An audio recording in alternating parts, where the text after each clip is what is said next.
a gente não trata os nossos colaboradores como seres humanos. A gente trata como peão, cara. A gente trata como peão.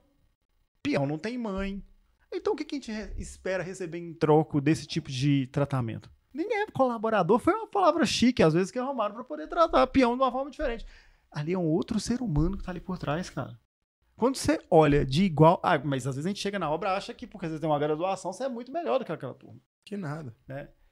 Agora, quando você chega e entende que ali tem um ser humano que tem experiências provavelmente muito maiores do que a sua, com aquela finalidade, e que o responsável de agregar valor e trazer o resultado para aquilo é aquele profissional, e você começa a tratar ele como um outro humano e valorizá-lo por aquilo que ele está executando, olhando no olho, com respeito, comunicação não violenta, escutativa, você fazer um brainstorm com o pedreiro, cara. A galera parece loucura, mas lá em Minas a gente chama toró de parpite, né?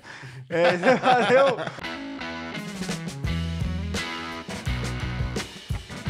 Fala aí, arquiteto Júlio na área. Fala, engenheiro Jonas na área. E começamos mais um RCTech. Aquele podcast de tecnologia na arquitetura, engenharia e construção. Então bora lá, Jonas. Foi difícil trazer esse homem? O cara é requisitado. Requisitado, difícil. Marcar agenda com o cara, tive que vir no domingo pra gravar com esse cara.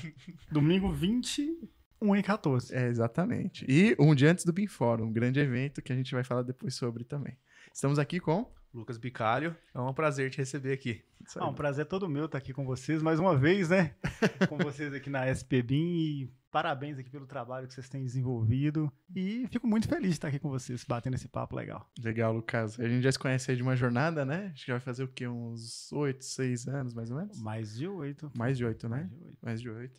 E o Lucas foi um cara aí que eu tive felicidade de conhecer na vida aí para trabalhar com engenharia, arquitetura e é um cara aí fora da curva. Lucas, se apresenta aí pro pessoal, para quem não te conhece, né? De onde que você veio, como se alimenta, como vivem. Como vivem. Fala um pouquinho, acho que do seu background, da sua história, como que hoje, né? Você trabalha bastante consultor. Explicar pro pessoal um pouquinho quem é o Lucas. E acho que o mais importante, hein, Lucas, se puder falar para eles também como que você caiu nesse mundo, que eu acho que isso conecta com o público ali também. Ah, bacana. Então, boa noite, pessoal. Meu nome é Lucas Bicalho.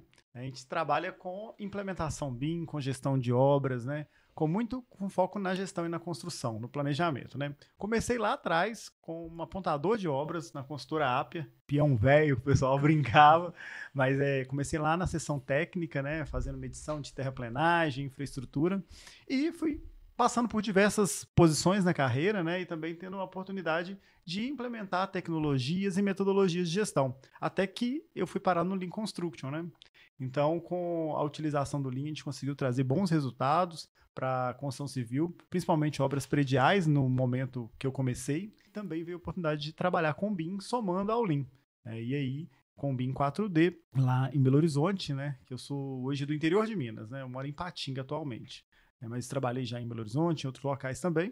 E aí, implementando o BIM, a gente começou a ver as vantagens e o suporte que a informação estruturada e bem integrada que o BIM proporciona poderia trazer para a gestão da construção. Né? Como que ficaria mais fácil planejar um serviço, fazer uma solicitação de material ou até uma interpretação técnica do próprio encarregado ali, né? Uma compatibilização de projetos.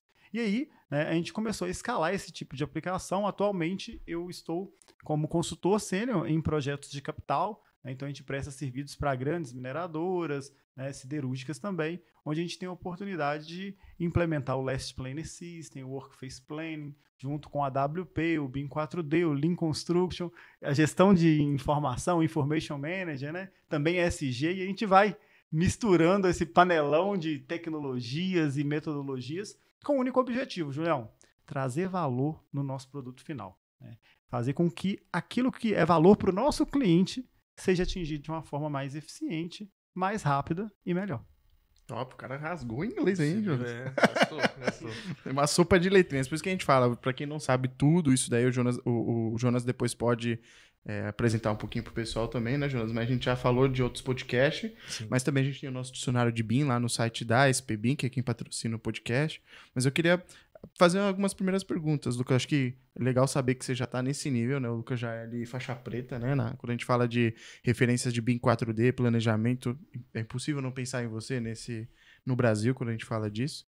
Mas eu também queria que você contasse um pouquinho como tu caiu na engenharia, né? Acho que contar um pouquinho ali do seu dar uns passos pra trás, assim, como que... Antes da engenharia? É, cara. Rapaz, antes da engenharia eu era motoboy. É mesmo? Fala Na mais. verdade, eu comecei com 14 anos, eu vendia vale transporte. Moro em Patinga, né? Na porta da Uzi Minas, lá em Patinga. E eu comprava vale transporte do pessoal que saía no talão e revendia. Depois eu montei uma barraquinha de CD pirata. Tinha 15 anos, eu acho. Tive capinha de celular 3310, fui motoboy, garçom, chapeiro, servente de pedreiro. A engenharia caiu com... Eu formei em escola pública, fiz o Enem, fiz o ProUni, e minha mãe falando comigo, cara, você tem que fazer engenharia. Falei, não, mãe, eu vou fazer educação física. Eu tinha 18 anos, eu vou fazer educação física. Minha mãe, não, escolhe engenharia. Eu fui escolher lá uma opção só de engenharia.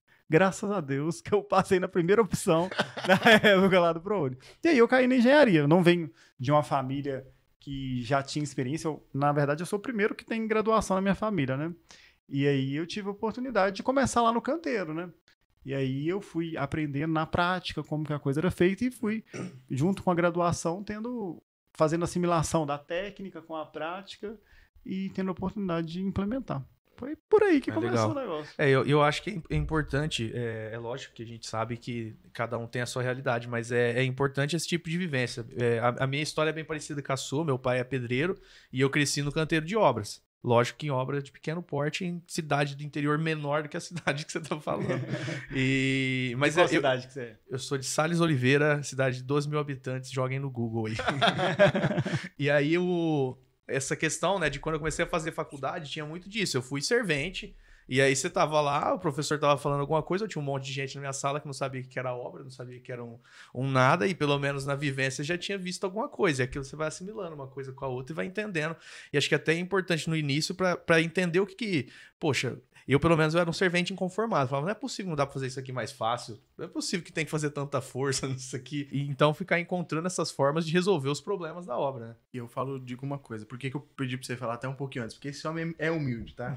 É muito humilde. Porque assim, ele dá aula, pós-graduação, ele tem muito conhecimento, no entanto que... Depois eu fui descobrir o que é PMP por causa de você, porque eu fui falar, cara, o que é Lucas é PMP? O que é PMP? O que essa sigla é, né?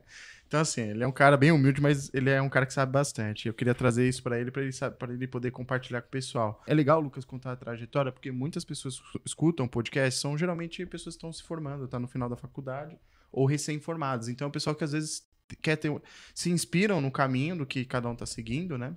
Eu também tenho um pouco parecido, mas eu não vim da obra, né? Eu também tive uma jornada ali... Já fui garçom, sou da aeronáutica, passei por um monte de coisas. E eu acho que tudo isso, né? Falando de uma geração, a gente é milênio, né? Então, falando de uma geração que também passou por uma era tecnológica, ao mesmo tempo analógica, né? Teve um mais tecnológico, mas passou pela analógica. Internet de escada, né? Internet de escada, esperava meia-noite para pegar o pulso único, né? Então, isso eu acho que acabou moldando bastante e também fortaleceu bastante o nosso conhecimento. A gente fala sobre isso até nos computadores, na tecnologia, como a gente consegue se virar, né? Então...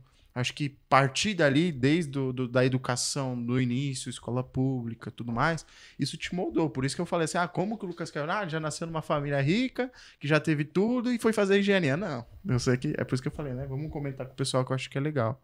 E hoje tá aqui, ó, um gentleman ali, né, Jonas? Eu acho legal, o Lucas foi falando ali de várias metodologias ou tecnologias que eles utilizam para tá auxiliando as empresas, e acho que seria interessante então começar nessa cadeia começou com Lean Construction. Então, falar um pouco sobre o Lean, como que isso daí depois olhou no BIM e falou, pô, aqui talvez eu possa ajudar um pouco com essa informação, e aí seguindo pro Last Plan System, AWP, acho que seria legal dar uma passada por essas metodologias, e também para contextualizar para as pessoas assim, pô, qual que eu posso usar, qual que eu vou usar, por que caminho que eu vou, porque a gente sabe, só no BIM já tem 1 milhão de siglas, né? E até do que a gente estava conversando aqui um pouco em off, né? Não é para complicar. É melhor a gente tentar trazer pro linguajar do pessoal para entender o que está acontecendo, ao invés de só ficar escutando um monte de sigla, que a pessoa já até se perde, né? Sopa de letrinha. Até esse negócio de sigla, a gente teve um serviço que uma pessoa estava sempre falando, a gente vai mandar os IFCs. E aí a gente ficou, pô, IFC do BIM? E aí, na verdade, a pessoa estava falando sobre Issue for Construction, que é o liberado para obra, era o material que estava vindo dos Estados Unidos. E aí, tipo, eu ficava, toda vez que ela falava assim, ó, a gente tá providenciando os IFCs, eu pensava, poxa, será que essa pessoa não tá se perdendo aí? Porque vai ser tudo em Revit, a gente vai receber RVT, a gente não vai trabalhar com OpenBIM aqui. E aí, no final, era o Issue for Construction, só que esse negócio de sigla é tanta sigla que o pessoal se perde até nas siglas. Cara, eu falei do Lean Construction, onde as coisas começaram, mas na verdade começou antes, bem antes. E aí eu acho que conecta muito com a minha jornada, que eu treinei, cada um tem a forma que vai aplicando, né, e vai aprendendo, mas eu vejo muito como uma evolução, como você comentou, para quem está querendo começar, por exemplo, o cara está formando. Na verdade, eu não comecei com Lean Construction, né, eu comecei com medição de obra, né, como apontador, aprendi a medir, a controlar, né, então foi o primeiro passo. O que eu estou fazendo? Vamos dar um exemplo, né? Vamos fazer uma casa aqui agora. Uma casa de 4 paredes, é um cômodo. Então, o primeiro passo é você ter o controle daquilo que você está executando. Se você não tem noção quanto que você produziu em um período específico, seja numa semana ou seja no mês, e estabilizar a produtividade ali dos seus profissionais, não vai ter BIM, não vai ter sopa de letrinha nenhuma que vai resolver esse problema. Você não sabe quanto está entrando, quanto está saindo. O segundo ponto, então, depois que eu passei pela experiência do controle, eu entrei no planejamento e comecei com planejamento de custo. Então eu tive a oportunidade de trabalhar em algumas empresas onde eu fazia muita interface com orçamento. Então, durante o dia ali, gerenciava a obra, tocava a obra, fazendo faculdade, 3 obras hospitalares, e à noite eu fazia a dobradinha de orçamentista.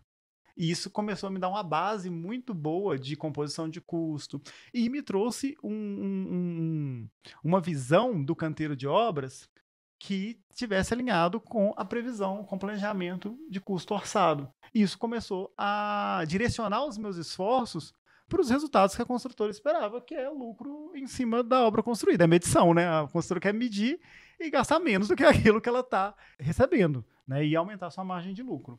E aí eu comecei a entender índice de produtividade. Como eu trabalhava com composição de custo, eu comecei a entender, olha, então quer dizer que esse item aqui, a alvenaria, voltando para o exemplo da casa, eu tenho lá estimado uma quantidade específica de pedreiro, eu tenho uma quantidade específica de servente e de material que está envolvido naquilo. Então, eu comecei a ter a base do planejamento. E aí eu fui para o setor de planejamento. Eu comecei a planejar obras, começar a fazer um cronograma. E aí eu comecei com a gestão preditiva, né? Que é o gráfico de Gantt no formato de cascata, né? Término, início, a forma, né? O caminho crítico, né? A teoria das restrições, onde a gente tem uma atividade, você gerencia o sequenciamento lógico das atividades e a partir daí você tem o seu tempo, né? Que é o tradicional do cronograma. Depois disso, eu comecei a implementar isso para outros tipos de obra. Então, eu estava ali obras muito voltado para a obra hospitalar, e aí eu voltei para a obra de infraestrutura. Comecei na infra, fui trabalhar com hospitalar, depois voltei para a infra com túneis. E aí eu tive a oportunidade de aplicar um pouco mais estruturado a gestão, o planejamento com base no PMBOK. Então, o PMBOK começou lá nessa época. Eu ainda não era formado. E aí eu era técnico sênior de planejamento. E aí, quando eu formei, assim que eu formei, eu fui contratado como engenheiro, mas eu assumi a seção técnica, eu era engenheiro de planejamento. E aí, eu tive a oportunidade de fazer cronogramas mais estruturados. Agora eu tinha, além de profissionais, tinha muitas máquinas envolvidas, né? Validar cronogramas de outras empresas que eu trabalhava com supervisão. E aí, beleza. Depois dessa experiência, então, que era tradicional, eu comecei a atuar fui para a construção civil predial.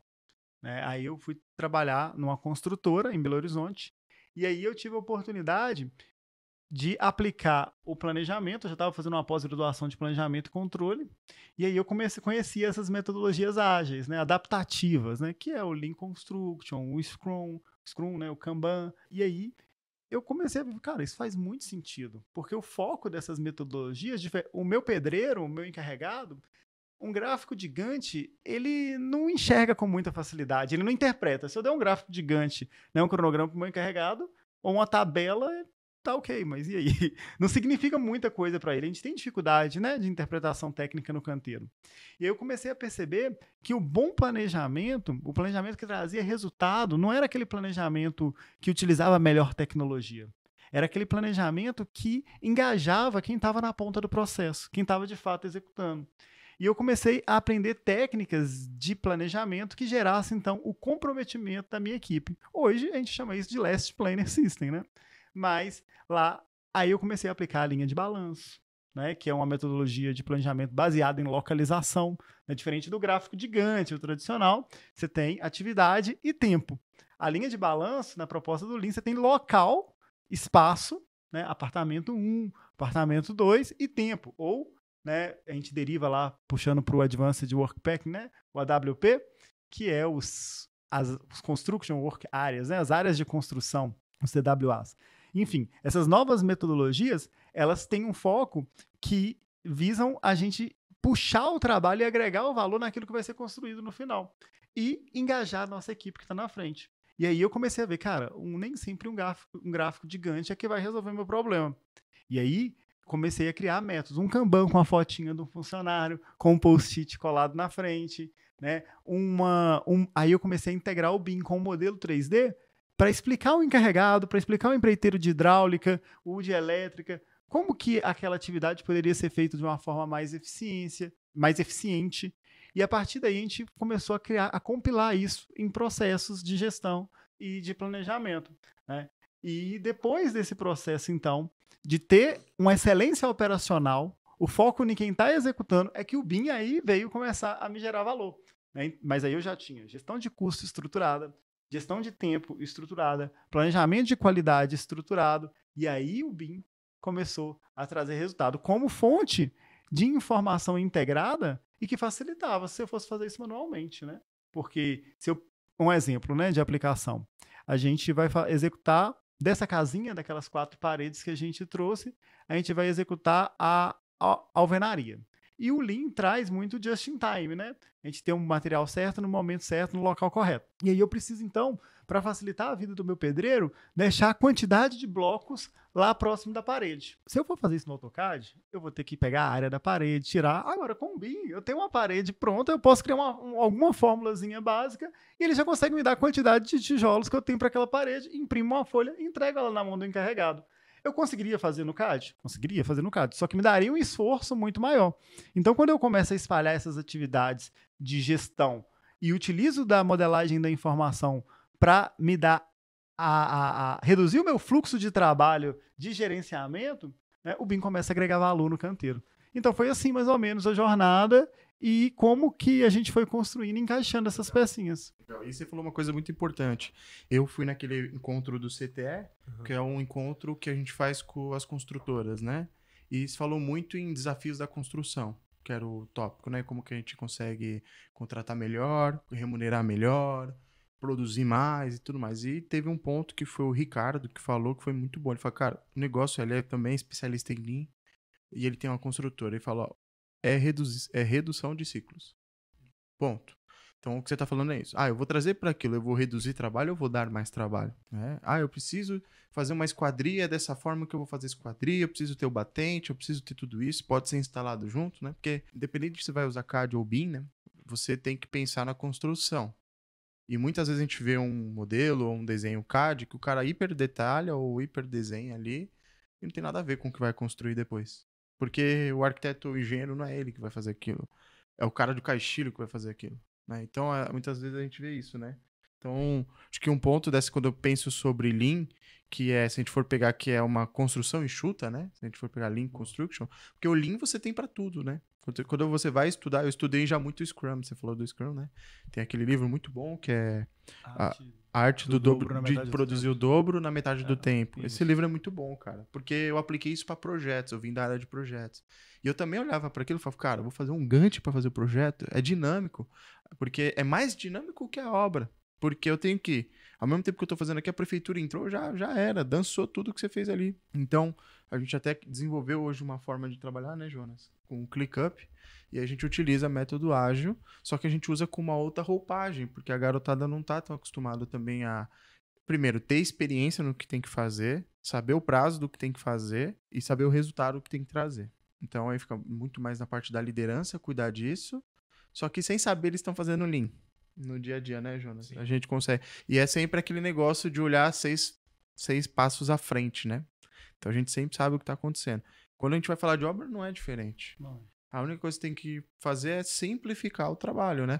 A gente gravou um podcast lá no começo, com o pessoal da Prevision, com o Guilherme, né? Isso. E o Guilherme falava sobre a importância do ritual, né? De obra, né? Você começar uma obra, o que você tem que fazer? Qual é a sua meta de hoje? O que você tem que desenvolver? E muitas vezes, aquilo pode até ser um post-it que tá ali, com a foto do cara, igual você falou, vamos avançando, né? E ter algo dinâmico. Como também eu vejo que tem essa... Porque o pessoal acha que tudo é digitalizar. Mete uma TV lá com touchscreen, né? Vincula com BI e tal, e aí não tem o básico, foi o que você falou. Para cada problema, um BI diferente. Hoje eu lembro. Para cada novo problema, um novo BI que acontece, né? E nem sempre as coisas digitalizadas, principalmente com o perfil da nossa mão de obra, né? Não, eu acho até uma coisa que foi bem interessante que ele trouxe, é essa questão de o foco no engajar o profissional. Eu acho que foi uma parte que eu achei interessante. Você falou assim, não é nem que o Gantt não resolveria, às vezes, ali, né? Mas trazer uma forma de que isso chegue, a comunicação chegue para quem precisa saber, né? Porque não adianta nada a gente fazer as coisas que ninguém entenda, ou uma coisa que só aqui a nossa salinha a gente está entendendo, e quem está envolvido no dia a dia, o operacional lá, não está conseguindo fazer. Então, trazer o engajamento, orientar ao resultado final, né? E aí independe. Eu sempre gosto do termo que é ser... tinha um cara que eu acompanhava que ele falava sobre programação, ele falava assim, você tem que ser promíscuo com as linguagens, você tem que usar a que for te ajudar melhor. E acho que isso é para tudo. Metodologias e tecnologias, você não tem que ficar casado com uma, abraçar ela e vou morrer com ela. Você tem que orientar aquilo que seja melhor para você. É lógico que tem coisas que não são práticas e que não é retroceder de você utilizar. Mas se aquilo te dá resultado, você tem que focar no que te dá resultado. Perfeito. A verdade é, por exemplo, o BIM. A maioria dos projetos hoje, a gente faz BIM e entrega o mesmo produto que o CAD sempre gerou. A gente faz BIM e entrega PDF. Na obra, pro pedreiro, sempre chegou o PDF. Sempre chegou o mesmo papel. Se é BIM ou se não é, ele não sabe. Não faz a menor diferença. Hoje, o planejamento e a gestão, ela morre na engenharia. Lá no canteiro de obra, o encarregado está fazendo conforme os 10 anos de experiência dele. Claro, estou generalizando. A gente tem muitas exceções, né? Tem construtoras e empresas que estão num nível de excelência e conseguem desdobrar isso lá no canteiro. Mas quando você pensa num modelo no canteiro de obras, a gente acha isso um absurdo. E o ponto é esse mesmo. Se hoje eu pudesse, você me perguntasse assim, Lucas, de tudo que você falou, todas essas sopas de letrinha, tudo que a gente tem hoje no mercado, se você pudesse escolher apenas uma única coisa para planejar e trazer resultado para sua obra, o que você escolheria? Sem sombra de dúvida, eu escolheria o comprometimento de quem está fazendo. É um aperto de mão. Pega aqui na minha mão. Tá combinado, peão, velho? Tá combinado. Então você vai lá e vai funcionar. Porque não adianta modelo, não adianta Gantt, pode ser o software, a metodologia que for. Se a sua equipe não tiver com você, seu resultado não vai acontecer. Acontece muito. A empresa tem ERP, a empresa tem consultoria que implementa Lean, a empresa tem 4D. Só que no final da obra, a turma da equipe de obra joga o papel de cimento no vaso para poder entupir. Já ouviu esse caso? Joga concreto na instalação hidrossanitária? O pessoal de casa aí pode comentar no negócio. É muito mais comum, e eu dou aula pro Brasil inteiro, né?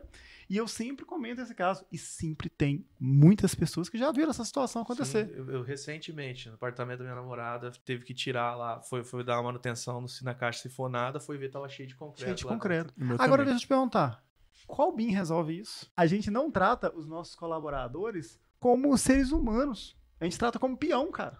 A gente trata como peão. Peão não tem mãe. Então o que a gente espera receber em troco desse tipo de tratamento? Ninguém é colaborador. Foi uma palavra chique, às vezes, que arrumaram para poder tratar peão de uma forma diferente. Ali é um outro ser humano que tá ali por trás, cara.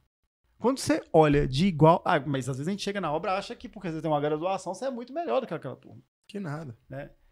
Agora, quando você chega e entende que ali tem um ser humano que tem experiências provavelmente muito maiores do que a sua, com aquela finalidade, e que o responsável de agregar valor e trazer o resultado para aquilo é aquele profissional, e você começa a tratar ele como um outro humano e valorizá-lo por aquilo que ele está executando, olhando no olho, com respeito, comunicação não violenta, escuta ativa, você fazer um brainstorm com o pedreiro, cara. A galera parece loucura, mas... Lá em Minas a gente chama toró de parpite, né? Você fazer um brainstorm é a melhor coisa que existe, cara. Você quer inovar na construção? Ouve a sua equipe, ouve quem está executando.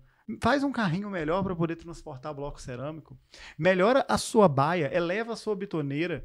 Faz o esforço da equipe ser menor. Automaticamente, se a sua equipe carrega menos peso, você vai estar gastando menos trabalho e você vai ter uma produtividade melhor. Só que a gente quer fazer o dashboard integrado com o BIM. A gente quer, a gente está preocupado no 5D. Né? Não quer dizer que essas coisas não têm valor, tem muito valor sim. Mas na minha percepção, é um complemento. Porque o BIM não faz casa.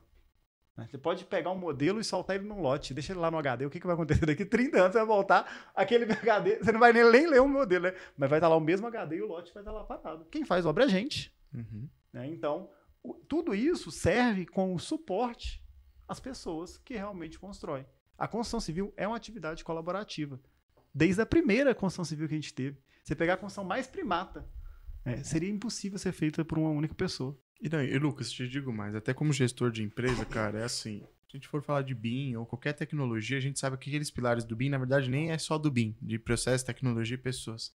Quanto tempo a gente gastou de engajamento, entender o ser humano, questão de rapport, se conectar com o outro. Isso vai desde o cliente ao seu funcionário, entendeu?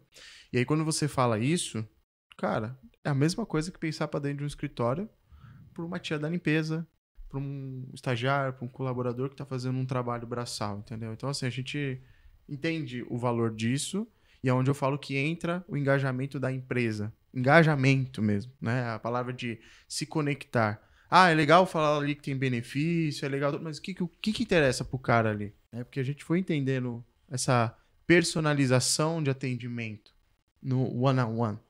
Aqui, ó. Conversando, Jonas, o que para você é importante? Lucas, para você é importante. Se para você é dinheiro, vamos falar de dinheiro. Se para você é ser reconhecido, vamos falar de reconhecimento. Né? Então, assim, eu acho que isso se aplica a todo na construção civil, desde, sabe, do mais simples até o diretor, presidente. Mas eu também vejo que isso é uma cultura que vem de cima para baixo. A implementação da cultura através de uma política organizacional, ela é top-down. É isso. Né? Não tem como você fazer o colaborador implementar uma cultura. Perfeito, cara. E o ponto é esse. Qual que é o plano de carreira que a gente tem para servente? Não existe, cara. E aí a gente pega, a gente sempre faz Ishikawa, né? Que é a espinha de peixe lá no canteiro. Por exemplo, eu estou com baixa produtividade de alvenaria. Voltando, por exemplo, da alvenaria lá atrás. Estou com baixa produtividade. Aí você vai lá. Eu sempre deixo montado, quando eu estou na obra, eu deixo já montado, faço com durex, né? Pega aqueles durex colorido, faço o Ishikawa, né? Que é a espinha de peixe lá. Eu deixo as áreas, material, mão de obra, método, separado, para eu poder fazer o brainstorm com o time. Claro que eu não chamo de brainstorm, vamos fazer aqui uma troca de ideias. E aí eles vão falando. Cara, sempre, quando a gente chega, é a baixa capacitação da mão de obra. A baixa capacitação da mão de obra vamos falar, não falar que é sempre, mas é o bom e velho Pareto. É aqueles 20% que traz os 80% de impacto. A mão de obra com baixa capacitação. Mas a gente pensa, então vamos treinar a mão de obra. Mas a gente tem uma grande rotatividade da nossa mão de obra. A gente não consegue permanecer, criar uma equipe de performance dentro do canteiro. Tem muito turnover, né? Total. O pessoal troca com muito. Mas por quê? Tem um reconhecimento, tem um senso de pertencimento que é trabalhado junto com a equipe. Né? Isso é comum nos escritórios hoje em dia, você ter essa construção de cultura, né? Mas pro canteiro, cara, são poucas as empresas que de fato estão trabalhando. Então você tem aí a gente reclama muito, não tá vindo mão de obra nova. A gente não tem Eu entrar nesse assunto agora, porque você falou desse assunto foi um debate que a gente teve recentemente também. Cara, legal todo mundo falar dessa parte, vamos criar carreira, vamos criar níveis. Tá, como que você chega para um azulejista e você cria para ele um plano de carreira? Porque é fácil falar. Mas o que você tá fazendo pro cara? Vou transformar ele no encarregado? Um empreiteiro, numa empresa? O que você vai fazer com esse cara? Porque se todo mundo é PJ, todo mundo é subcontratado, que incentiva aquele cara a ter dinheiro? Foi exposto que hoje a maior parte dos jovens estão no Uber e estão no iFood. Então, tá acabando mão de obra de servente, tá acabando mão de obra de pedreiro. São pessoas de 50 anos que estão trabalhando. O jovem que tá fazendo lá, que tá vendo TikTok, tá vendo, sei lá. Você acha que o que ele vai fazer? Ele vai alugar uma moto, que é o que acontece em São Paulo, vai entregar iFood porque ele viu que tá ganhando mais dinheiro. Só que eu ouvi uma citação de uma construtora esses dias que me deixou muito alegre também. Porque ele falou, cara, realmente o iFood tá roubando parte da nossa mão de obra, tá tirando a mão de obra do mercado. Só que o cara falou uma coisa muito legal lá, que ele falou assim, mas a nossa profissão, mercado de construção civil, é a única que faz o cara sair de 2, 3 pau para um cargo de 15 pau. Só que o cara consegue ver isso. Esse que é o ponto. Que essa é a dificuldade. Essa é a E educação. aí parece piada quando a gente fala criar um plano de carreira para servente. Mas esse é um grande problema. Por que parece uma piada? Por quê? Esse é um dos grandes gargalos que a gente tem. Na verdade, quem criar isso tá de uma forma disruptiva, inovando no mercado. Porque hoje a grande dificuldade é você ter estabilidade dentro do canteiro. Quanto que essa equipe produz? Por mais que você tenha um método, eu contratei aqui uma consultoria para me ajudar a sentar melhor bloco cerâmico, tá? Por que não, né? Eu não tenho um pedreiro que tem aqui uma média de produtividade que é 3 vezes maior do que os outros. Por que ele não pode ser meu consultor para os meus outros pedreiros? Ou melhor, o que aquele que produz mais faz diferente dos outros? Por que eu não posso pagar uma consultoria para ele ensinar os meus outros pedreiros a ter maior performance? É claro, gente, está falando de pedreiro e alvenaria. É um exemplo muito simples, né, para a gente trazer o diálogo aqui, o entendimento, mas se aplica a toda a cadeia da construção, né? E o ponto é esse. Por que eu não posso pegar um servente e falar, olha, eu vou criar uma avaliação de cultura aqui, se você está jogando lixo no chão, se você está gritando, se você está xingando, e aqui o encarregado vai te avaliar e o pedreiro que trabalha com você vai te avaliar a cada 6 meses, uma vez por ano, a cada 6 meses. E também de performance, com base nas medições lá que o apontador vai fazer, para você manter a média. Se você tirar uma nota X e uma nota Y, você tem um aumento salarial. Ou você sobe para o próximo nível, servente 1.2. E vai fatiando para poder dar um tempo de maturação daquele profissional também, para ele poder ir sedimentando na construtora, e ele vai usando novos cargos. É o natural, cara. E também tendo incentivos, não só nessa questão da carreira, que é uma coisa que a gente trabalha, né?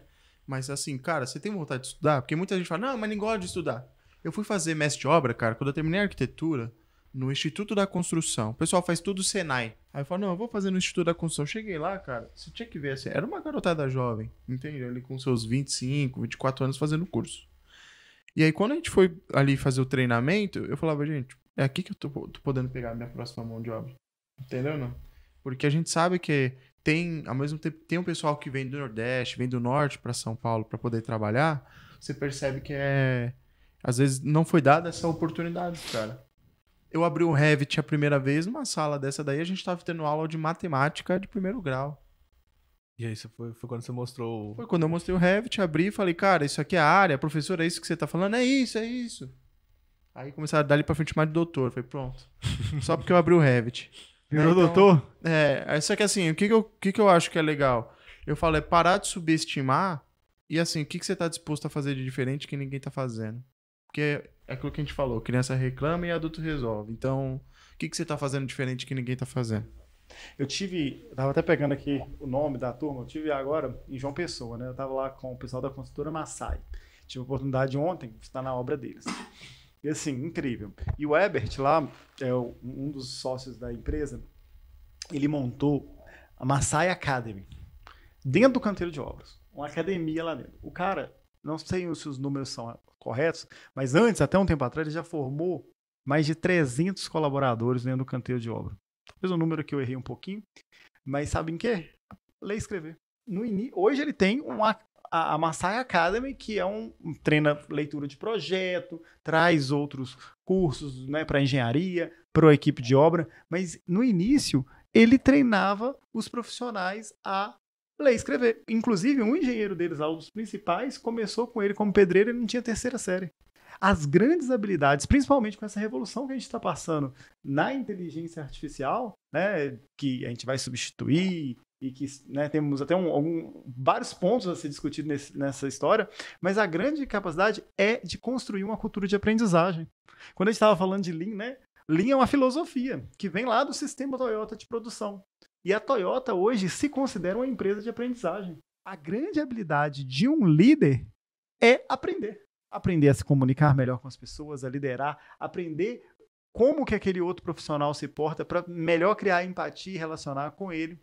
Então, o aprendizado, né, você ter capacidades de aprendizado e construir capacidades de aprendizado no seu time é o motor da inovação, que é o grande diferencial competitivo de qualquer indústria, né?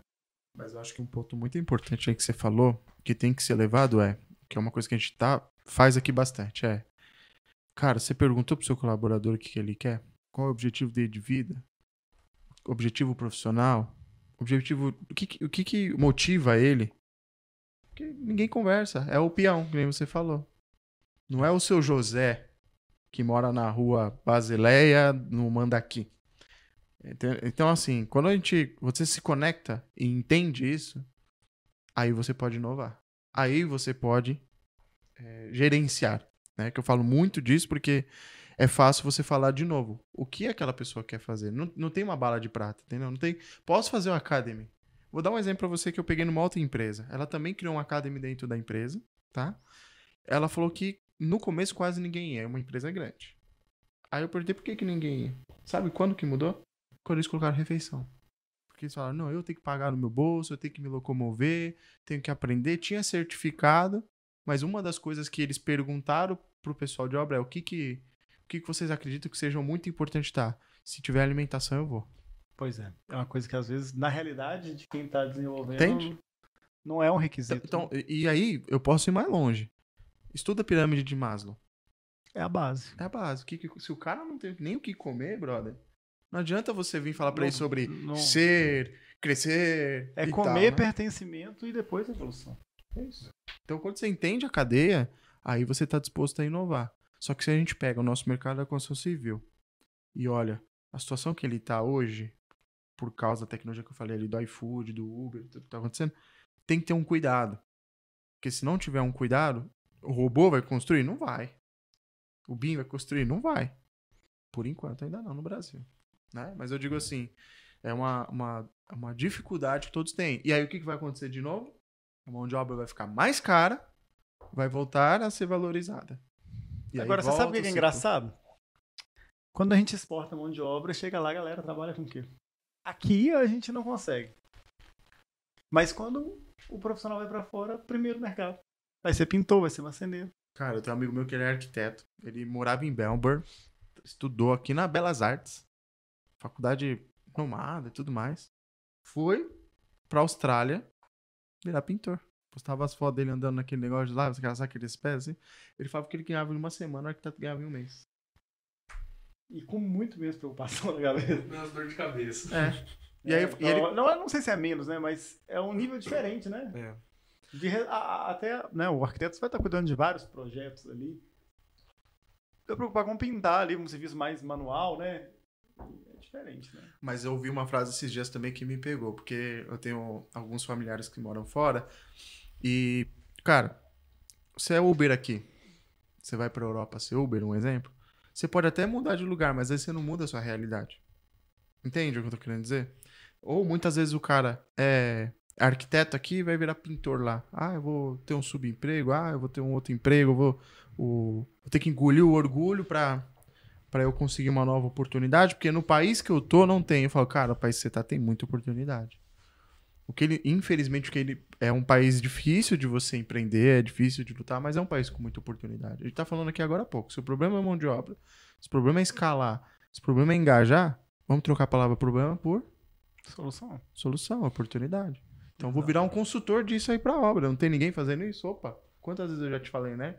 Vamos criar curso de BIM para obra? Vamos cuidar do pessoal da obra? Ensinar como usa BIM lá. A gente foi num cliente nosso que é a Curi, que a gente estava fazendo implantação de BIM. Conceito Lean.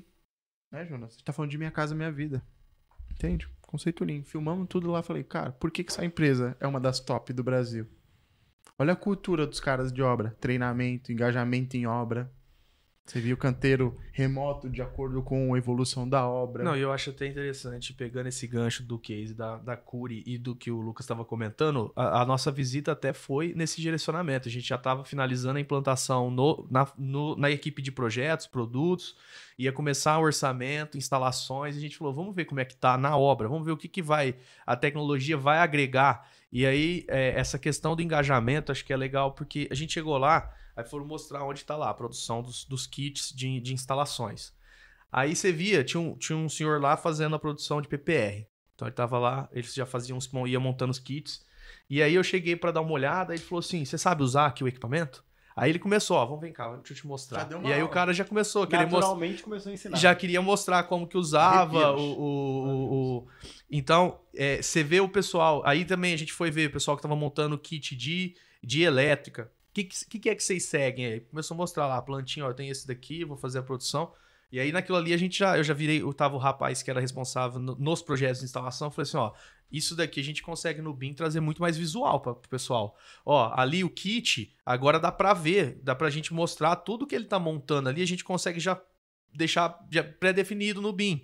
Então assim, e aí outras questões também que você trouxe, que escutar o cara da obra, porque ele vai mostrar às vezes coisas que o pessoal de projeto não tá vendo. E lá na obra a gente viu várias soluções que vieram da obra. Só que lá eles têm essa cadeia, eles tinham um interlocutor, vamos dizer, que fazia a ponte entre a obra com projetos, para sempre trazer as inovações que surgiam, porque isso é uma das coisas que o pessoal tem que entender, né? Que a inovação vai acontecer na obra também.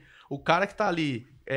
eu tinha um tio meu que ele falava que a inteligência e a preguiça andam de mão dada, mas que ele queria dizer que, tipo, você quer resolver o teu problema, você quer fazer a coisa, você quer fazer menos força, você quer trabalhar, se esforçar menos e ter mais resultado. Então vai ter inovação na obra. O problema é que muitas empresas não conseguem pegar o que acontece na obra e trazer de volta para o projeto, retroalimentar nessa informação. Exato. E quantos por cento o projeto representa do custo total da construção? Mínimo, né? Quantos? Acho que uns 3%. 4%. Se pegar todas as Então a gente faz BIM para 3% dos custos. A gente tem 97% dos custos na mão de pedreiro encarregado. E a gente faz, eu economizei, eu consigo economizar no processo de projeto. Tá bom, por mais que você economize 20%, você está economizando 20% de 3%. Você está economizando 0,06%. Agora, se você implementa o BIM com um bocado de post-it, igual a gente está falando, com valorização do profissional, que seja o 3D. O próprio Chuck Eastman traz no BIM Handbook. O maior ganho que o BIM tem para construtores, para começo, é compatibilização, é o BIM 3D. Né? Vocês estão todo dia trabalhando com construtora, é a grande queixa e a grande dor. Né? Então, a gente tem que parar de esquecer essas letrinhas do BIM, né? 4, 5, 6. O que importa é o uso. Como que você vai usar? Qual o objetivo final você pretende atingir? E focar esse uso, quem está lá na ponta do processo, como um kit. Né? Eu vou fazer um modelo que seja assertivo e que me possibilite fazer um kit de instalação hidrossanitária. Vai me facilitar a compra de material. Né? Modelos vão me facilitar a paginação de piso, a quantidade de peça que vem por caixa de cerâmica, gerenciar meu almoxarifado melhor. Então, esses pontos que para nós às vezes pode parecer muito simples, né? É o que de fato está o maior valor, né? Então, o Lean é transformar, o próprio Lauro Koskela traz para a gente, né? Lauro Koskela é o pai do Lean Construction, né? Lá em 92 ele traz que Lean é uma forma diferente de entender os processos. É transformar fluxo em valor. O meu cliente não está comprando o meu trabalho, aquele trabalho de pegar o bloco cerâmico, no mesmo exemplo, e tirar ele do primeiro piso para o segundo piso, depois colocar no corredor, depois mudar para o quarto e depois o pedreiro ter que fazer aquela movimentação toda até chegar no bloco. Ele está comprando parede pronta. E quanto mais, como você comentou, eu puder reduzir esse ciclo, né, de reduzir os passos para a execução dessa parede, mais fluxo eu estou economizando, ou seja, menos desperdício, como o Tai Chi Chuo trouxe para a gente na teoria dos 7 desperdícios. Então, menos desperdício eu vou ter lá no meu canteiro e mais valor vai me sobrar tempo para poder gerar. E eu acho que isso também é um ponto bem importante quando a gente pensa, não só na construção, porque no final tudo é uma coisa só, né? O cara tá comprando o quê? Não é só um projeto, não é só a obra, é aquilo que eu falo, é entender o produto final que o cliente está disposto a querer pagar, né? Não consigo vender BIM. Fala, amigo, então você está deixando dinheiro na mesa, seja projeto, seja na obra, seja o que for. Mas uma frase que eu vi esses dias também que me deixa assim é, cara, seja apaixonado pelo processo. Verdade. Né? Porque assim, que nem você falou, quem ganha o jogo não é o cara que é intenso, sabe? Assim, ó, eu tô motivado, eu vou fazer agora. Ih, choveu. Não, é o cara que tem hábito, né? Hábito, cara. É o cara que faz todo dia um pouquinho. Todo dia o ritual, todo dia ele acompanha, todo dia ele dá um retorno, manda uma mensagem, comunicação. E aí, a tecnologia, ela só faz o quê? Exponencia, né? Ela vai te dar aquele gás. Tudo, seja quem contrata em BIM, seja a pessoa que vai implantar Lean ou outras metodologias para conseguir trazer resultado, o engajamento e ter esse comprometimento com isso daí acontecer, né? Porque não adianta só chegar, fechar uma parede cheia de post-it com a linha de balanço e tal, e no final virar uma perfumaria ali, né? Fica só aquela parede. Como é que tá aí faz 2 semanas que a gente não atualiza, tá tocando do jeito que tava antes, e isso daí nunca vai dar resultado, né? Ou posso te dar um exemplo que eu vivi na pele com o Scrum. A gente fazia o quê lá na época? Onde eu trabalhava com o projeto. Eram projetos grandes, eram projetos de estádio de futebol, museu, metrô, projetos de grande prazo, hospital. Então eu lembro uma vez, cara, que a gente pegou assim, tipo essas divisórias de vidro, canetinha, vamos lá, pá, post-it. Beleza. Tinha acabado os post-it, começamos a o quê? Canetinha colorida. Cada cor era uma atividade. To do, doing, done, review. Tava ali, beleza, show de bola. Era uma sexta-feira, fomos embora. Todo mundo chegou mais tarde na segunda. Adivinha o que aconteceu? Alguém foi lá e limpou tudo. A tia da limpeza foi lá e limpou. Aí, pô, sei agora. Aí eu falei, gente, a gente já não tava vivendo a cultura e o ritual de usar isso? Sim. A gente tá sentindo falta disso? Sim. Vamos digitalizar. Aí era o momento de digitalizar. Aí na época a gente usou o Trello. Só ali eu tô falando em 2014, 15. Aí falamos, vamos pro Trello. Aí mudou a nossa vida, porque aí se conectamos. Né? Então, assim, é aquilo que você falou. E do Trello vocês foram pro Monday. Aí do Trello depois a gente foi... Não, aqui naquela época eu trabalhava no outro escritório. Outro escritório. Aí era Trello. Mas depois aqui no nosso escritório, a gente começou com Trello, a gente foi pro Asana, e agora... Minto. Sistema Naves primeiro, depois Trello, Asana e hoje o ClickUp. Hoje, pra gente tirar o ClickUp, tem que ser uma coisa muito top pra gente mudar, porque ele tá tudo conectado. Né? Mas é aquilo que a gente faz. Sempre a gente primeiro desenha um processo, faz uma experimentação, depois da experimentação, porque toda a gestão de horas, gestão de atividades, tá tudo lá.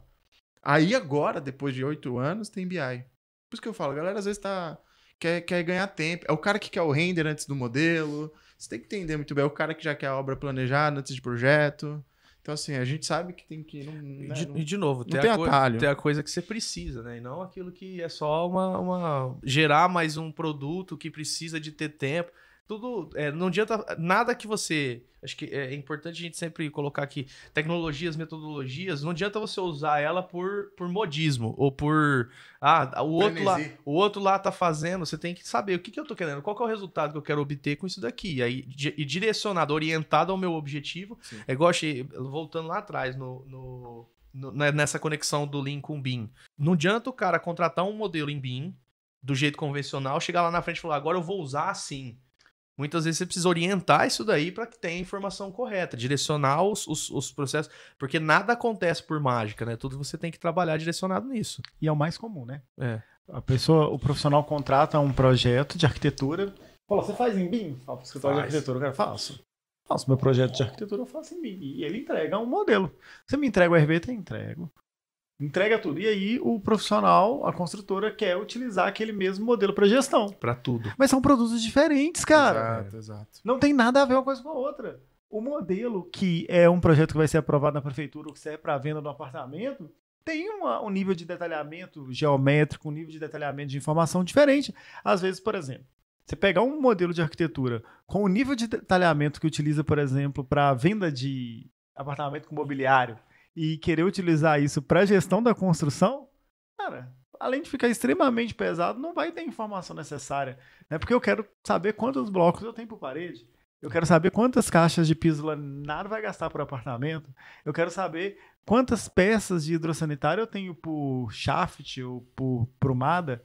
Então, são usos diferentes. Logo, você quer uma saída diferente, você precisa de uma entrada diferente. Exatamente. Né? Agora, a gente quer com a mesma entrada, a gente quer converter CAD em BIM. Né? É a mesma história, né? A gente quer o transformer, né? Tem aqui alguma coisa que vai converter aqui? Vai apertar um botão e vai gerar o modelo a partir do CAD. E vai resolver todos os meus problemas. Não, e tem um ponto que você colocou bem importante. É igual quando a gente vai implantar em projeto. O cara quer entregar o CAD lá, o PDF, ele quer o executivo. Mas ele esquece tudo dali para trás. Por isso que eu falo. Ou pior, o cara quer começar no BIM ou numa metodologia que está num estudo de viabilidade e ele quer entregar tudo em BIM. Aí o cara não tem experiência nenhuma. Mesma coisa, vamos trazer na obra. Começa uma obra sem ter conhecimento nenhum. Vê o que vai dar. Agora, mexe anos com obra, mesmo que seja tradicional, do seu jeito. Começa a entender isso. Implanta tecnologia e processo para você ver o que acontece. Mesma coisa no projeto. Começa a entender o que é um executivo. Eu já falei isso pro cara. O cara que tá conceituando não tem uma noção de execução. O que ele tá fazendo ali? É aquele cara que faz um forro voador. Entende ou não? Então, eu falo que dentro das empresas, independente do seu cargo, tem que ter empatia com os departamentos que você tem envolvimento. Você tem que entender. Eu não preciso dominar. É igual eu que vou ser um piloto de carro, eu não sou um mecânico que mexe no carro. Assim como eu não sou eletricista que mexe na parte elétrica. Mas você tem que entender o que esse botão faz, o que acontece aquilo. Você tem que ter pelo menos essa noção. Porque num dia de problema, você vai procurar quem? Você vai ser enganado? Então você tem que... É o que eu falo hoje na construção. É da mesma forma. É parar de achar também que você sabe tudo. Eu acho que o grande erro das pessoas também é achar, foi o que o Jonas falou, morrer casado com uma ideologia. Cara, quantas vezes eu lembro que eu fui fazer um curso de topografia e o professor falou, vamos começar por Teodolito. Eu falei, pô, tá bom, vamos ver o que ele tem pra dizer. Ficou lá metade do curso falando Teodolito, cara. E aí todo mundo já fazia topografia, já sabia. Todo mundo queria saber o quê? Drone, laser, queria saber das novidades. Aí eu cheguei e falei, professor, dá pra fazer isso aqui com drone? Não, drone não funciona, isso aí não presta. Cara, eu queria pegar minhas coisas e falar, vou embora. Porque você fala assim, eu vim aqui buscar essa informação e o papel do professor é ensinar e o meu aluno é aprender e não tá dando match aqui, o que vai acontecer? O grande ponto é exatamente esse, né? A gente voltando àquele assunto que a gente trouxe, é construir uma cultura de aprendizagem. Seja individual ou seja da empresa corporativa, né? Porque quando você vai para o papel de estudante e aprendiz, né, você já parte do pressuposto que você não sabe. E aí, isso é o que traz o crescimento profissional. Né? Você pega grandes líderes, né, todos eles têm um papel de aprendiz, têm um perfil de aprendiz. Né? Então, assim, entender aonde você está, né, na fila do pão, saber que a gente tem condição de aprender com todos os profissionais, né, e que a gente tem formas melhores de se fazer, é essencial, porque na construção civil aquele ditado, aquela máxima, né? Tem 10 anos que eu faço desse jeito, meu amigo, eu sei o que eu estou fazendo.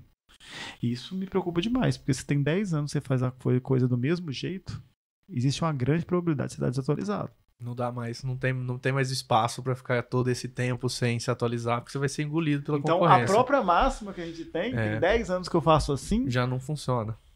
Ela já é uma utopia. Porque eu aprendo todos os dias a fazer melhor as coisas. Exato. Não, o que ele tinha que ter falado é assim, eu tô 10 anos fazendo de maneira diferente. Aí sim. Porque hoje eu penso... Não tá 10 anos fazendo, mas você pode aprender um jeito diferente de fazer, cara. Não, é igual o cara que mexe com a tecnologia. Não, eu sou... Quando a gente vai fazer a investigação de tecnologia de CAD, cara, de CAD. Pergunto, beleza, vamos lá, tem um checklist aqui. Você é o fera do CAD? É o brabo? Sou, então tá bom. Fala pra mim, você sabe o que é XREF? Não. Aí você fala, XBlock? Isso. Aí começa a fazer perguntas do que eu considero avançado. Falei, já caiu pra intermediário. Aí você começa a perguntar, o que você usa? O cara usa 10 comandos no dia a dia. Line, polyline, block, explode, Ctrl S, Ctrl Z, Ctrl Y, offset e tal. Aí eu falo pro cara, calma, você tem 10 anos, então você é especialista nesses comandos. E os restantes dos comandos que estão acontecendo ali que você nem sabe. Então isso a gente aplica para qualquer coisa. Por isso que eu falo, na vida eu vejo que tem três, vamos dizer assim, pilares que você se encontra no momento da sua vida. O primeiro deles é aprendiz, cara. Você acabou de... tô fazendo faculdade, eu tô aprendendo. Aprendiz, esquece. Você tá no começo, aprendiz. Você não sabe nada com... Então vou aprender com o professor, vou aprender com quem sabe... Aí você acumula horas de conhecimento com isso. Quando você começa a ensinar os outros ou se aperfeiçoar, você entra no nível de especialista. No entanto, quando você sai da faculdade ou do colégio técnico e tudo mais, depois você faz MBA ou você faz uma pós-graduação. Você vai virando especialista. Um professor meu que falava isso. Falava, professor, eu fiz arquitetura, eu quero fazer engenharia. Ele falava, pra que você vai fazer a mesma graduação, mesmo nível e tal? Faz pós, pô, se especializa. Ele falava pra mim, né? Falei, beleza, então eu vou me especializar. Entendi que depois tem o nível de especialista. E por último, eu tenho o nível de mestre. Então, o problema é que muitas vezes o cara que tá aqui, ele é um eterno amador, um exemplo, e ele acha que é mestre. E o ponto do mestre é quando ele enxerga que ele é aprendiz, né? Exato. Que ele pode sempre evoluir. Tá trocado os papéis, né? Tá, isso que eu tô falando. O aprendiz acha que é mestre, né? E, na verdade, quando você se torna mestre, você entende que você é um aprendiz. Não, e isso daí é uma coisa que a gente... Teve uma época que a gente rodou um teste com o pessoal de autoavaliação. A gente colocou várias áreas de conhecimento e como que eles entendiam que eles se reconheciam. Se ele não tinha noção do que era aquilo, se ele já tinha feito aquilo ali alguma vez, se ele já tinha feito aquilo muito, ele dominava, ou se ele sabia tanto aquele assunto que ele poderia até ensinar. E aí, quando a gente começou a olhar as avaliações, eu vi alguns que eu falei assim, Júlio, essa pessoa aqui, ela não tem a menor noção do que é isso. Porque ele está se considerando que ele poderia ensinar sendo que a gente vê que no dia a dia a pessoa ainda não sabe fazer. E eu lembro uma vez de escutar isso, de que assim, a maior ignorância é aquela do cara que ele acha que ele sabe muito. Se eu sou um cara muito raso num assunto e eu falo eu sou um expert nisso, na hora que você topa com um expert, o cara vai falar assim, poxa, você não sabe, você nem abriu o começo do caminho disso daí, né? Agora, quando você domina muito um assunto, é quando você tem a percepção de que, tipo, poxa, mas eu não sei aqui, eu não sei essa outra via, porque você tem a noção do todo, né, daquela área de conhecimento.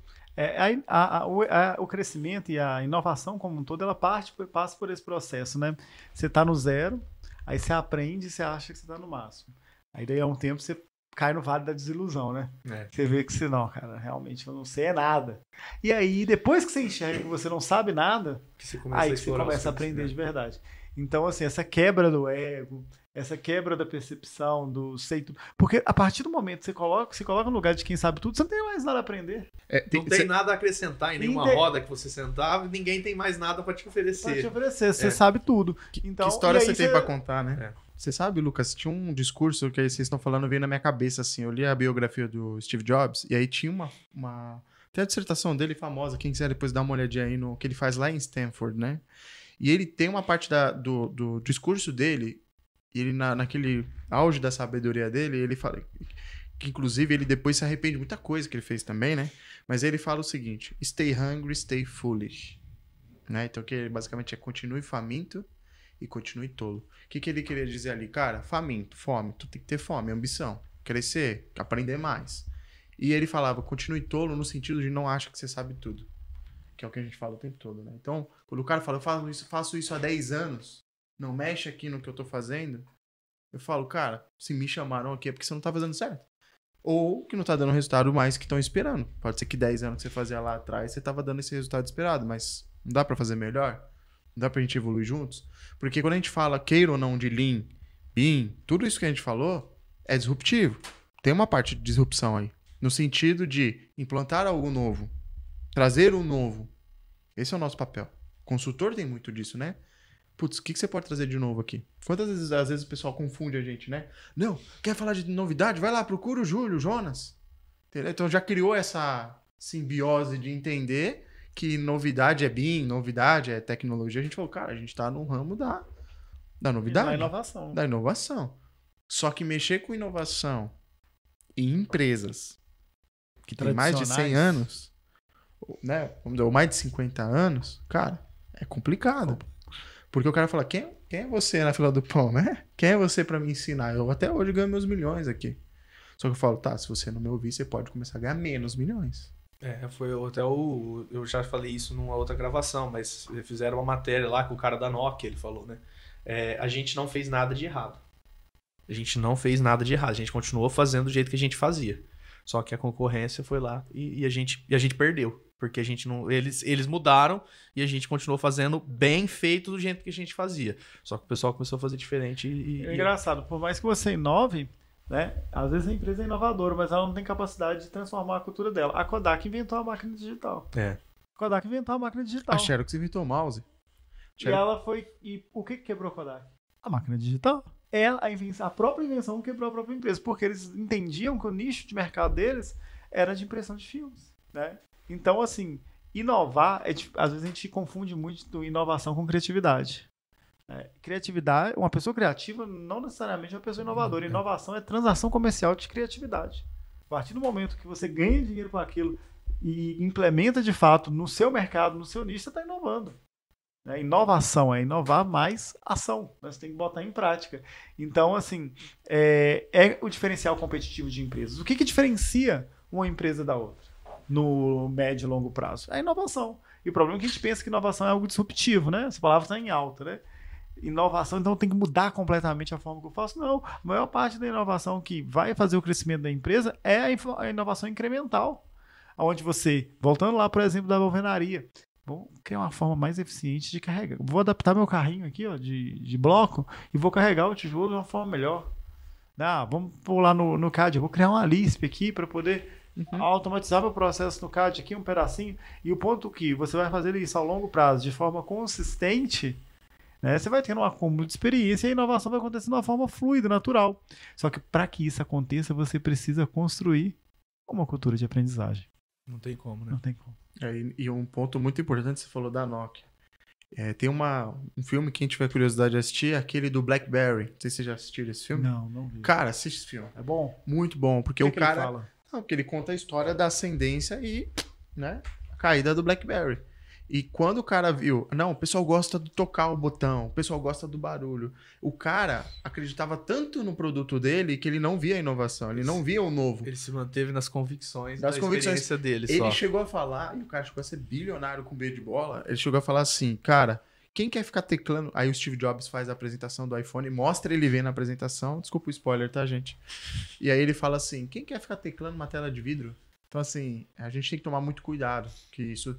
Tanto BIM, que daqui a pouco vai vir outra coisa, Lean, vai vir uma outra solução. Acho que é a parte acho que uma das partes mais legais, né? A gente tá fazendo esse domingo podcast, falando sobre isso. Falar sobre o tech, né? Que é assim, a nossa arquitetura e engenharia de construção tá sempre passando por inovação. Quando a gente vai em eventos, vê o que o pessoal tá fazendo, eu falo, cara, sai da sua bolha. Para de achar que a sua vida tá correndo aí. Vai pros ambientes, cara. Vê o que tá acontecendo. Vai pra feira. Vai se conectar com quem tá fazendo, quem tá ganhando dinheiro com isso. Porque uma coisa é você ficar assistindo um cara, né, que tá ali, ele é um curioso, é um estudioso, legal, isso é importante, mas quando você tá colocando a execução de estudo? Que vale a prática, que vale a execução. Não é só a teoria, não é verdade? Então, assim, o Lucas, por exemplo, veio da execução e foi depois pra teoria. Né, Lucas? Foi o contrário. Né? Foi o contrário. Então, isso pra você foi... mais fácil. É o que eu falo. Pega um pedreiro e manda fazer engenharia pra você ver. É o bom e velho 70-20-10, né? Para construir uma boa estrutura de aprendizagem, 70% do tempo é fazer, 20% do tempo é conexão com pessoas que já fazem e 10% é aprendizagem formal. Se você está querendo aprender BIM, você está dedicando 100% do seu tempo fazendo só o curso, cara, tá errado, você não vai conseguir resultado. Quantos cursos você já não fez na sua vida que você não conseguiu implementar? Você está dedicando 10 horas por semana? Tá bom. Estuda 1 hora por semana. E as outras 9 horas você pega 2 horas e vai entender como que as pessoas estão fazendo, ver um podcast de quem já faz, puxar alguém no LinkedIn e as outras 7 horas você testa, você faz, você executa. Faz projeto de graça para sua tia. Que é um bom desafio fazer projeto de graça para a família, né? Você vai arrumar problema para que... Você se compromete de graça, mas a cobrança vai ser poucos do clientes melhor... vão te passar esse problema. Faz um projeto para sua tia, reforma o banheiro dela, faz todo... Aí você vai ver as dificuldades da realidade, né? Então faz o curso, é essencial você ter o estudo formal, porque é ele que vai te dar ali o direcionamento para começar a aprender a executar. Mas se você não põe em prática na segunda-feira, meu amigo, aquele conhecimento vai ficar perdido igual tantos outros que você teve. É por isso que eu falei, tem que ter fome, cara. Fome. Eu falei pra todo mundo, aqui eu te dou tecnologia, eu te dou oportunidade, eu te ajudo. Mas fome eu não consigo te ensinar, cara. Você tem que ter ambição, você tem que correr atrás. E, o que eu falo pra todo mundo, né, Jonas? E procura um problema, pô. Né? Procura um boletinho pra pagar, sabe? Procura um problema. Tem que ter um problema. Terminou de pagar um carro, pega um carro mais caro. Pega né? um Corcel 2. Pega um Maré. Tô vendo um turbinado aqui. Quem quiser um problema. Pois é, velho. Arruma um enteado. Faz um trem diferente. Mas eu falo, porque assim, às vezes a zona de conforto é uma porcaria, porque você fica naquela zona de conforto e você acha que você domina, você acha que você é o cara ali. Eu falo pro cara, sai, né? Acho um problema.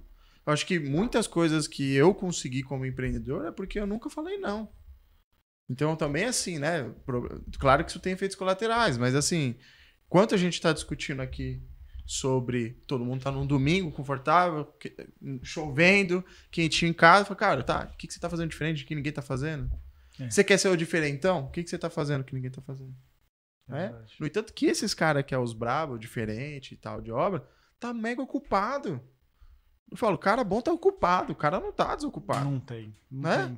O cara não tem agenda. Aqui, ó, peguei o cara de domingo, pô. Mas é verdade, cara. E sabe que a questão não é de agora. Quando você dedica para aquilo que você faz, você sempre tem serviço para poder fazer. Seja dentro da sua casa, lavando a vasilha, arrumando as coisas ali dentro de casa, ou no mercado que você tá trabalhando. Tempo ósseo, cara. As pessoas falam, aí um outro assunto legal, as pessoas falam, nossa, eu não tenho tempo para estudar. Eu não tenho tempo. Não, tô na correria. Aí você pega o celular da pessoa, passou 4 horas no Instagram. A média do brasileiro é 5 horas em rede social por dia. É absurdo, né? 5 horas, cara. Cara, e aí em rede social. Aí o cara fala que não tem tempo de estudar. Não, peraí, cara. O Paulo Vieira, que é um coach que eu gosto bastante, ele tem um ditado que ele fala, cada um tem a vida que merece. Você não escolhe onde você nasceu, você não escolhe o país que você nasceu, você não escolhe muita coisa que acontece na sua vida.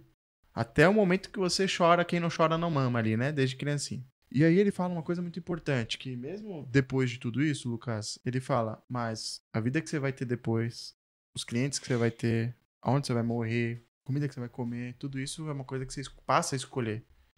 Então, responsabilidade. É isso, então você tem que entender, cara, eu quero ter uma vida extraordinária, você tá fazendo o extraordinário? Você tá correndo atrás do que ninguém tá fazendo? O que você tá fazendo? Que ambiente que você tá? Eu entendo que tem uma parte da vida que realmente é difícil. O Jonas veio do interior, quantos habitantes tem, sabe, Jonas? 12 mil habitantes. 12 mil, agora tem 11 mil. Diz o IBGE, né? Eu não sei se tem, não. Agora tem 11.999. Zona rural. Mas só tem parente, eu não lembro de ter 12 mil parentes, não. E o Jonas. E assim, Lucas, o Jonas, cara, quando a gente se conheceu, cara, deu a cara a tapa. A primeira coisa que eu falei, Jonas, manda portfólio. Você sabe Revit? Manda, não foi? Foi. Me mandou o modelo lá dele do Revit, olhei. Tá, então você vai pegar um trabalho pra eu ver como é que você vai fazer. E aí o cara, se ele fala assim, é mais um freela, não tava aqui. Fazendo podcast, 50 episódios já. E hoje é muito fácil de se conectar com as pessoas, cara. Tá acessível. O cara pega lá no Instagram, no LinkedIn lá, manda uma mensagem. Pode mandar uma mensagem pro Júlio, pode mandar uma mensagem pra você, pode mandar uma mensagem pra mim. E, cara, mostra. O problema é que as pessoas procuram emprego, né? Mostra como é que você pode fazer o outro ganhar dinheiro com você, cara.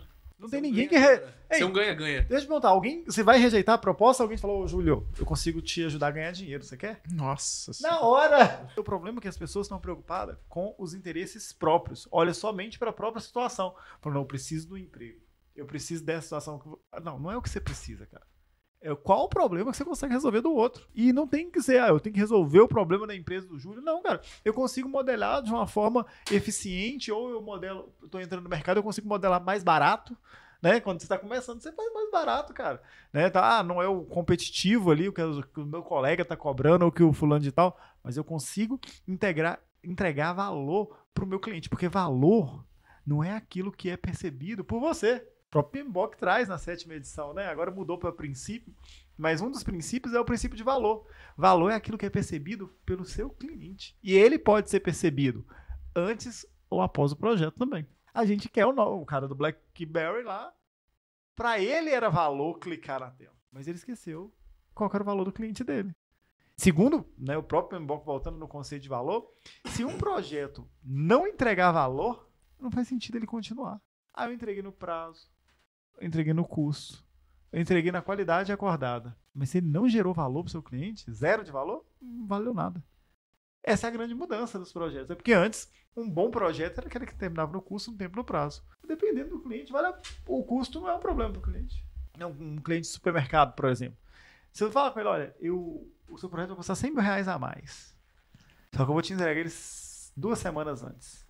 Cara, isso ele faz em um caixa dos 30 que ele tem na metade de um dia, se bobear. Então, com certeza vale a pena a obra dele, o empreendimento dele ficar pronto antes, então custo não era uma questão para aquele cliente. E às vezes a qualidade também, um atacarejo, não é da construção, não é o gargalo. Chega lá, já teve situação, né, a gente já viu o cliente que pediu para sentar, a gente vai achar um absurdo, mas para sentar azulejo direto no bloco de concreto, sem argamassa, sem reboco, só na argamassa, direto no bloco. Pô, cara, mas fica torto. Dá uns dentes. Fala, meu amigo, o meu cliente. Aí ele pensando no valor dele, né? Ele respondeu, meu amigo, meu cliente, quando ele vem aqui, ele não tá preocupando se o azulejo tá todo, né? Ele quer comprar um arroz mais barato. Se você vai me entregar mais rápido por causa do reboco, faz 100. Mas pode ser que que interessa pra ele. O valor é outro. Tá pronto, tô falando, não sei se tá certo ou se tá errado. Talvez a galera fale do sem juízo de NBR. Não sou eu que tô. Não é um requisito meu. Tô falando uma situação real que aconteceu, cara. Mas o valor é o que é percebido pelo cliente. É igual você falou, não adianta. É igual quando você pergunta a dor do cara. Mas eu tô procurando um emprego porque eu tô procurando esse projeto pelo quê? É o que eu falo, né? Porque eu quero experiência. Às vezes o cara chega e fala, não, é porque eu preciso desse dinheiro porque eu quero aprender comprar um iPhone novo. Pra comprar um iPhone.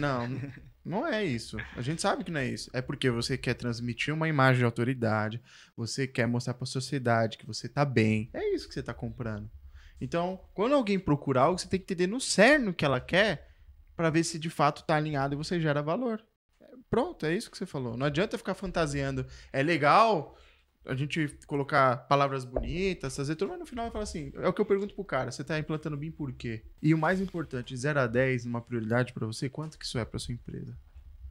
Se o cara me fala 6, eu nem falo com esse cara. Sabe por quê? Porque se não é importante para ele, vai ser para mim? Ele não vê valor. Ele não vê valor. Eu vou gastar tempo com ele, eu vou gastar dinheiro com ele. Isso. Para eu transformar ele de um 6 para um 9 para ele, eu tenho que gerar problema para ele. Aí... Agora, um ponto importante é o seguinte, pensando na cidade de pequeno habitante, talvez a gente tá com a galera ouvindo que tá lá na cidade menor. O construtor lá nem sabe que esse valor existe, mas ele não tem o valor, mas ele tem a dor. Então, às vezes, a gente não consegue, ele não consegue perceber o valor, mas ele sabe qual é a dor que ele tem. Então, quando você entende a dor do seu cliente, que é um problema para ele, e você conecta o seu produto a essa dor, você consegue fazer ele enxergar o valor. Tá? Porque, agora, se a dor for fraca, se a dor for de 0 a 10, ela for 6, como você comentou, aí realmente, né, você vai ter esforço em vão. Bom. Lucas, pra gente ir agora pro bloco final, o que esse cara tem que ter para trabalhar com Lean, BIM 4D, quando a gente fala de hard e soft skills, na sua opinião aí? Para trabalhar com você, fazer parte do seu time, o que ele tem que ter? O pessoal fala que nem é soft mais, né? Porque de soft skill não tem nada. Soft base, tem nada de soft essas skills aí. O pessoal fala que é power skills, né? Power skills. É difícil. Tem até um livro aí muito interessante, chama Power Skills. E que é complexo, né? Eu acho que esse é o primeiro ponto, né? Você saber comunicar, né? Você saber respeitar o outro, você saber aprender, né? Você saber ouvir, né? Ter escutativo. Eu acho que isso são habilidades que a gente vai desenvolvendo ao longo da nossa vida, né? São vários ciclos, né, que a gente vai passando por isso. Eu estou no aprendizado constante disso. Então, eu acho que o primeiro passo para o mercado é ter essas habilidades básicas. E a humildade, principalmente, né? De saber chegar, se colocar. Tem muita gente que aprendeu o Revit e faz um Dynamo e acha que sabe de tudo, né? E é menos do que 3% da construção como um todo. O segundo ponto, como a gente trouxe, é tratar pessoas como pessoas, né? Seres humanos como seres humanos. Isso é essencial para quem está na frente do canteiro de obra, simplificar o pensamento, né? De fato, evitar, igual vocês comentaram, a sopa de letrinhas, né? E terceiro, cara, fome de poder, né? Fome de querer fazer, né? Fome de poder, veio aqui o nome daquele filme lá, né?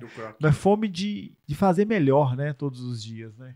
Eu acho que é o grande essencial. A gente se limita nas barreiras ali, principalmente quando a gente está começando. Nossa, meu final de semana, nossa, eu tenho que descansar.